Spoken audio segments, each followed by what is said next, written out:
Well, welcome everyone to our presentation. I'm Eileen Conroy. I lead the marketing efforts for Reform Elections now, and I have the honor of doing our speaker introduction. Our presentation tonight was supposed to be given by former Congressman George Santos. Unfortunately, Congressman Santos is on a secret mission to Gaza to end the war in the Middle East. In our effort to be bipartisan, we then reached out to Senator Robert Menendez, but unfortunately, we were low on gold bars this month. So Peter Siris, I'm honored to introduce, our Director of Research, has agreed to step in. Welcome, Peter.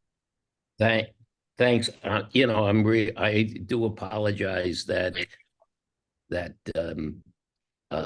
George is in the Middle East, and we didn't have the gold bars for Bob. But I'll try to cover this.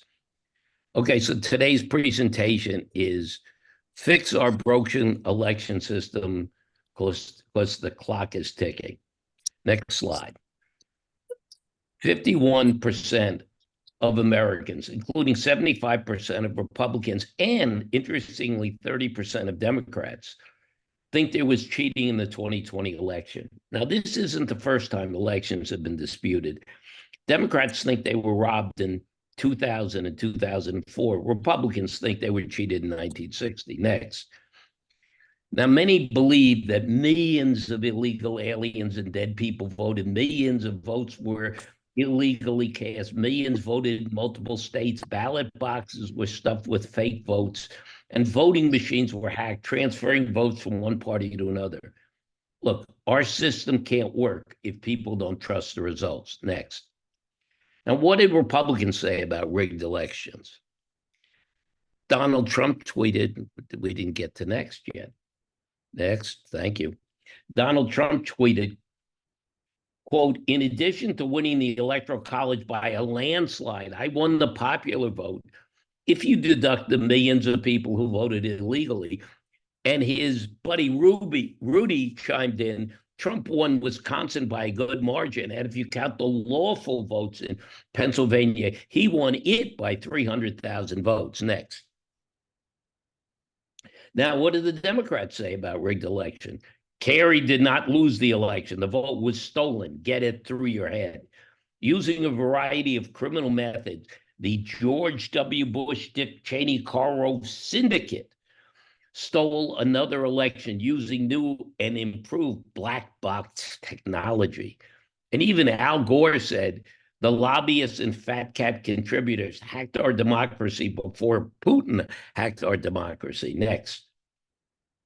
Now, even independents think the system doesn't work. Large number of independents think there is vote fraud, illegal mail-in votes, as well as dead people and aliens voting. Next. Now, if you really want to see a problem, no one hates our system more than election officials. Since 2020, 95% of officials in Arizona, 91% in Nevada, and 85% in Utah have quit. How can you run an election with a 95% turnover in staff? Next. If you think 2020 was bad, well, I promise you, AI is going to make it worse in 2024. We're going to have fake ads, fake emails, and fake press conferences. We could even have fake votes. Supposing, as Lance Elliott wrote in Forbes, an AI system would tap into the voter rolls, figure out who was not going to vote, and filed for a ballot on their behalf. That person, they could mail in the votes, and nobody's going to catch them. Next. So the system may look bad, and it does. But if we look at each of the elements of this voting system, we will find that there are relatively simple solutions to all the problems. There's only one issue. Will the two parties work together to save our democracy? Next. Now let's start with registration. Registration sounds easy. You register to vote just like you register to get a driver's license, and it's set for life. However, registering and maintaining your registration is far more difficult. We lag most other countries in the percentage of people registered. States don't maintain their voter rolls, so they don't know who's entitled to vote. Many voters are purged, making it impossible for them to vote. Many are registered in multiple states, and many dead people are registered. Next. Now, many Americans are not registered to vote. This chart really bothered me. More than half of the people under 25 are not registered, and only 62.7% of the people 25 to 34 are registered. This means a large percentage of young people are not registered to vote in elections. And if they're not voting by the time they're 34, when are they ever going to start to vote? Next. Now, another problem is you can be removed from registration for any capacity. Somebody can accuse you of mental illness, and you can be deregistered without finding this out. Many are registered based on flawed data, such as old driver's licenses. Many people with felony convictions are also barred from voting. This number really stood out to me. Of the voting age population, 10% in Mississippi, 9% in Tennessee, almost 9% in Alabama, and 7.5% in Florida are barred from voting. And many people are also deregistered if they did not vote in the last election and did not answer a letter. In Ohio, that includes everybody. Next. Now, that's why if you look where it says United States in the middle of this chart, we rank second in the world in the percentage of registered voters voting with 94.1%, but 31st in the percentage of voting age population voting with only 62.8%. Next. State voting lists are garbage. How does a state know if someone has died? Social Security knows, but the Board of Elections at each state doesn't. How does somebody know if someone has moved to another state? The Postal Service knows, but the Board of Election doesn't. How does someone know if somebody with a home in Florida and in New York is voting in both states? They don't. Could these people vote in both states? Yeah, without a doubt. Keeping track of voters is a large and complex problem, but states won't work together to share data. Next. Now, 1 in 8 voter registrations are inaccurate. 2 million deceased individuals were in a Pew study. 2 million deceased individuals were listed as voters. 2.75 had registrations in more than one state. 12 million had incorrect addresses, meaning that mailings won't reach them, and they could be deregistered or go to the wrong polling place. Now, the question is this: would you bank at an institution where 1 of 8 balances were wrong? Would you get prescriptions filled at a drugstore where 1 of 8 are incorrect? How can the political system work if 1 in 8 voter registrations are significantly inaccurate? Keeping track of people is a major problem for the integrity of elections, but it's not rocket science. Next. Now, there are 3 simple ways to solve this registration problem. Next, next, next. Thank you. 3 simple ways of solving this registration problem: automatic voter registration, voter ID card, and national database shared with states. Next. Okay, the first step is automatic voter registration. AVR registers all citizens. This doesn't mean they have to vote. They can opt out. But with AVR, when people interact with a government agency, such as the DMV or health agencies, they're registered to vote. These agencies transmit the information to election officials who check for eligibility, such as citizenship. Cross-checking with federal citizenship data should prevent non-citizens from registering.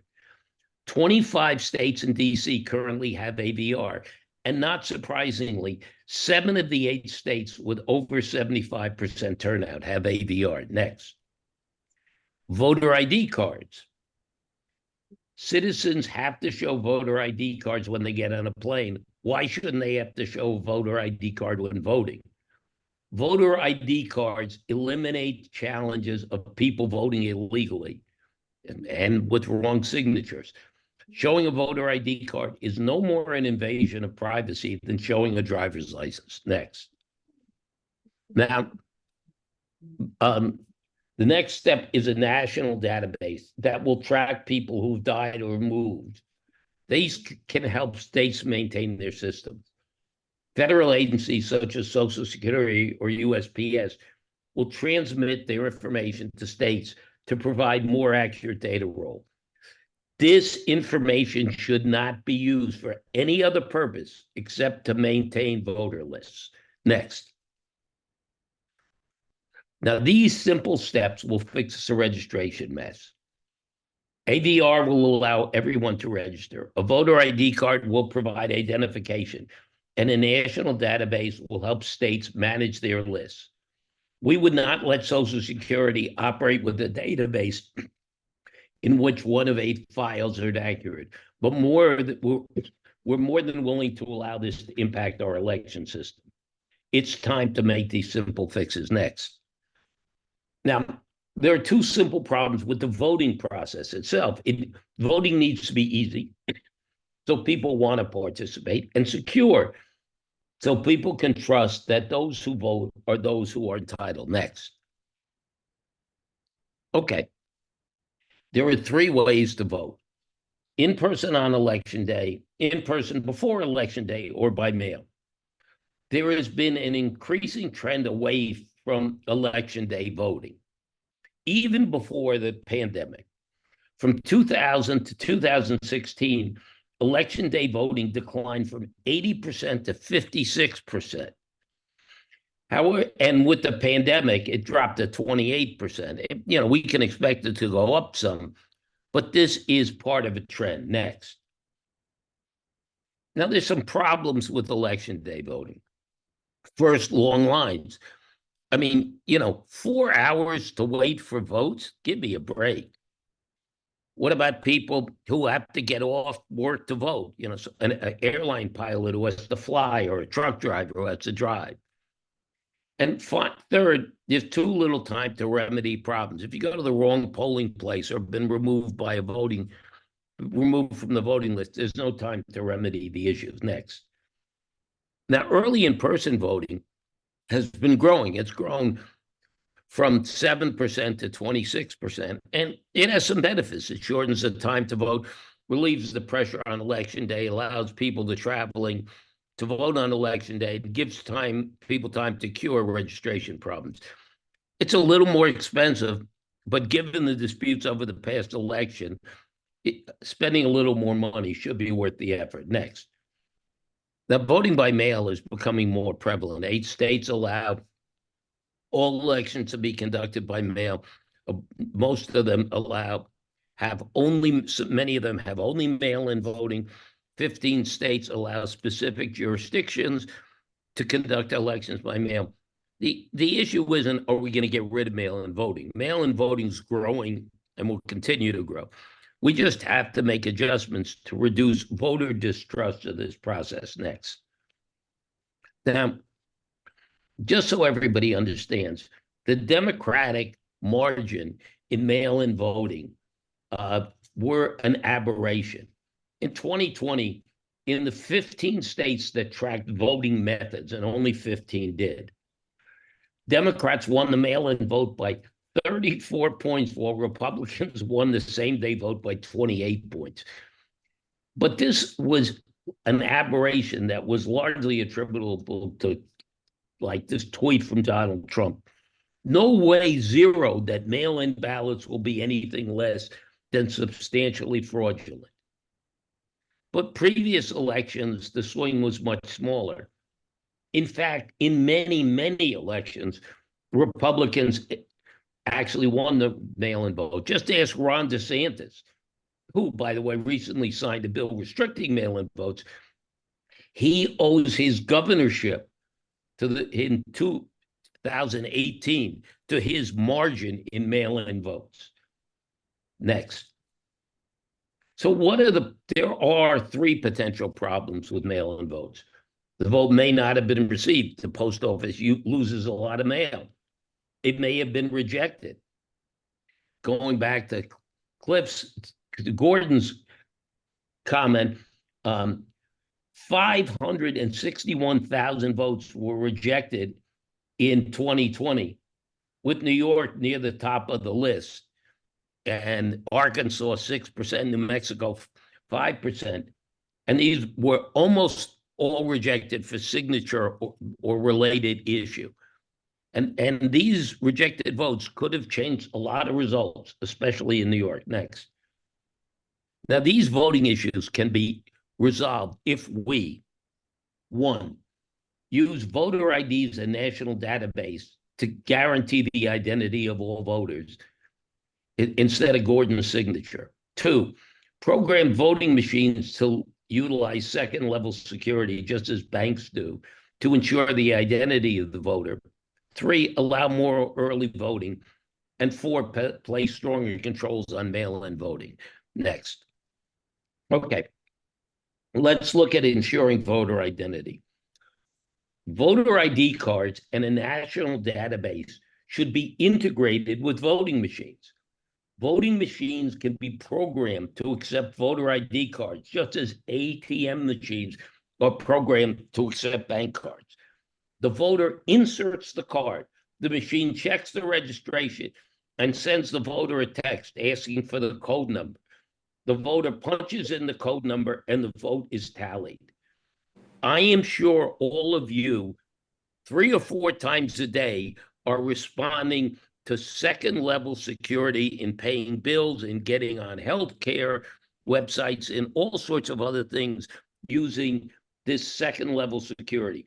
Why can't we use it for the voting process? Next. Expanding early voting. Like I said, lines are shorter. Voters can correct polling place or registration errors, signature errors. All states should provide voters with at least 2 weeks of early voting. And as normal, who's the worst in this? New York and New Jersey, along with Kentucky. Gee, all of which have Democratic governors. Next. Step 3. How do we solve mail-in voting issues? These actually can be solved pretty easily. First, mail-in voting issues can be solved by using voter IDs, allowing mistakes to be corrected, and changing the timing of votes. Let's talk about voter IDs first. Machines can be programmed to communicate with a mail-in voter. When the machine processes the vote, it sends you a text. Hey, we're processing your vote. Give us your ID code. The voter types the code in. The vote is counted. If there's a problem, the voter will have a chance to correct it. This assures the vote is being processed, the person voting is legitimate, and dead people are not voting. 3% of Americans don't have cell phones. We can make exceptions for them. Next. Let's talk about counting. Counting's a big problem because both Democrats and Republicans have claimed voting machines have been hacked, millions of ballots have been destroyed, dead voters and aliens have voted, boxes have been stuffed by party operatives. What do we do to eliminate these concerns? Next. Here are 5 simple ways to convince people election results are honest. First, with voter IDs and national database, as we said, we will assure that only registered voters have voted. Second, we should have paper backups. If you don't have a paper backup, how can you check the voting machine? Third, every election should be audited by a professional. People need to know that someone competent is checking the numbers. Auditors should conduct sample surveys in every district, comparing the voting machines with the paper backups, just to make sure everything's correct. Next. Then the auditing firm should issue a public report corporations have their results publicly reported. Why shouldn't we extend the same process to something as simple as electing a president and a Congress? By using voter IDs, a national database, paper backups, professional auditors, and public reporting, voters should feel more comfortable with election results. Next. Finally, we come to reporting issues. 2020 was a horrible year for reporting because of the counting of in-person versus mail-in votes. When people went to bed on election night, Trump led in Michigan, Wisconsin, and Pennsylvania. Yet by morning, Trump's lead had shrunk, and these states, which were enough to swing the election, went to Biden. So Trump tweeted, "Last night I was leading often solidly in many key states. In almost all instances, Democratic were in control. Then one by one, they started to magically disappear as surprise ballot dumps were counted. Very strange. When many voters saw the swings from Trump to Biden, they became concerned about the counting process." Next. This type of reporting occurs because in-person votes are counted first. Many states do not process, not just count, but process mail-in votes until election day, and some don't start until the polls close. And many states accept ballots that arrive well after election day, as long as they're postmarked on time. While this does not impact the ultimate certification, it does give many Americans the impression something is amiss. Next. Now, to just understand how prevalent late reporting can be, I saw an article written 4 days before the election by 5:38. Look at what they said. Ballots will come in for weeks. The results won't be there for 2 weeks, 10 days after election day. It's going to take weeks. Next. The New York City Board of Elections says it may not be done counting until December 8th to 15th. During the primary in Pennsylvania, half the counties were still counting a week after the election. Utah, get comfortable. We'll have to wait the longest. Florida, Washington ballots arrived as late as November 23rd. They're advertising that they're not going to be ready for weeks. Now, here's a simple question. Why should Americans have to wait that long to see results? Okay. Late reporting is actually pretty easy to fix. There are 2 simple steps. First, change the deadlines for mail-in votes. If you want to vote by mail, then put the damn ballot in the mailbox a week or 2 in advance. So everybody in the country doesn't have to wait for your vote to arrive. I promise you, there's not one person on the call who was sitting there flipping a coin, 2 days before the election, saying, Trump or Biden, Trump or Biden. It's a hard decision. People knew what they were doing. Step 2, process the mail-in votes when they show up. The states sit on mail-in votes in boxes and boxes until election day. And only then are they processed and inserted in voting machines for counting. Instead, and these are the boxes that everybody's stealing from, right? If the states processed the mail-in votes and inserted them in voting machines upon receipt, this would make counting faster and eliminate questions about boxes of votes sitting around ready for stuffing. Next. Now, as we've seen, there are a series of simple steps that can be taken to convince Americans that the voting system is safe, secure, and honest. AVR, voter IDs, and a national database will solve registration problems. AVRs will enable anybody who's a citizen to register. Voter ID cards will provide proof that the voter is legitimate, and the national database will enable voters to maintain voter lists. Next. Second-level security, early voting, and cutoff dates for receiving mail-in votes will solve voting and security issues. Voting machines will be programmed with second-level security to guarantee voter identity. Early voting will take pressure off election day and enable voters to correct mistakes. Mail-in votes will use second-level security to limit fraud and correct mistakes, and mail-in votes will have to be received by election day. Next. So then now we're just down to the counting and processing problems, which is mail-in votes will be processed and certified when they arrive, speeding the process, eliminate confusion by having voting machines have paper backups and elections being audited by election firms with sampling. We will know that the paper and the machines have the same results, especially when the auditing firms issue a report to all citizens. Next. So these recommendations will ensure that citizens have the right to vote, that all votes are legitimate, that elections are reported in a timely fashion, and that independent auditors provide all citizens with proof of the results and the integrity of elections. These steps seem pretty simple and will work. So why are we continuing to fight when the solutions are so simple? Do we want to wait until AI makes the mess even bigger? Well, you're going to have to ask the two groups that are standing in the way of reform. They are called Democrats and Republicans.